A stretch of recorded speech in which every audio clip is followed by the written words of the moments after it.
Okay, so everyone, so good morning po and mabuhay. So welcome here Kalawan Wildlife Rescue and Conservation Center. So dati po itong kilala sa tawag po ng Crocodile Farming Institute or CFI. So ako po si Cyril, so ako po yung tour guide for this tour and then sasamahan ko po kayo mula po dito, Hatchling House, hanggang sa kulungan lang po ng malalaking crocodiles.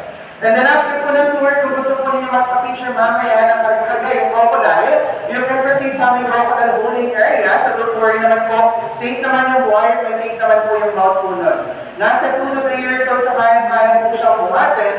But if you want to avail that is only for 60 pesos, there is unlimited shots. Gamit po yung cameras and cellphones po ninyo.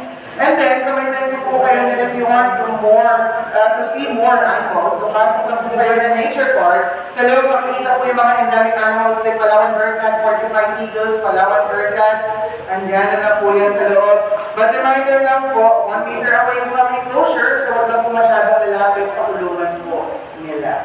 Okay? But everyone, before po tayo mag-proceed sa mga buhay ng crocodiles, pakilala ko na po yung skeleton po na ganito po yung kanyang kulay na balat.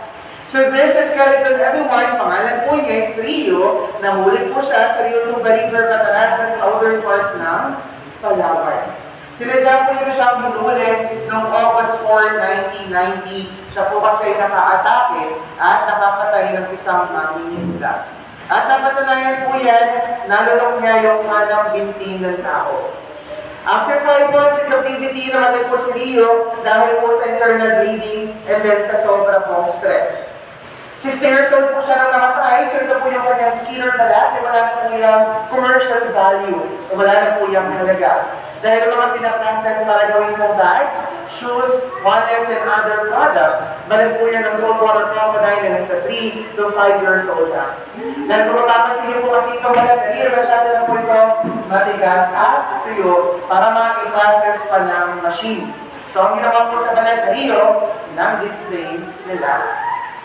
Before naman po itong si Rio, siya po yung may hawak ng record na pinakamalaking crocodile na nahuli po sa wild. Everyone ngayon po ay si Lolong na. Kung kilala niyo po si Lolong, siya po ay mayroong sukat or haba na 20.3 feet or around 6 meters. Si Rio, nasa 17.5 feet or around 5 meters. Mas mahaba. Nang isang metro pa si Lolong, kumumpara po dito kay Rio. Everyone, Lolo, hindi naman po siya galing dito sa Palawan. Siya po ay galing po ng Abusan Marsh sa Mindanao. Nahuli noong September 3, 2011, pero namatay po siya noong February 2013 dahil po sa stress. Kung gusto po makita si Lolo ay naka-display po sa National Museum sa Manila, doon po siya dinala at hindi po dito sa Palawan. Siya po kasi kinilala ng Guinness Book of World Record na pinakamalaking buhaya na nahuli po sa wild. But everyone, yung name po na Lolong, yun po ay in honor kay Mr. Ernesto Lolo Cuñate, former employee ng project na ito. But suddenly, si Mr. Ernesto po namatay before mahuli si Lolo ng crocodile, pero hindi po dahil sa atake ng buhaya. Namatay po siya dahil po sa atake sa puso. Our next station, everyone, will be the Hatchling House kung saan mga juvenile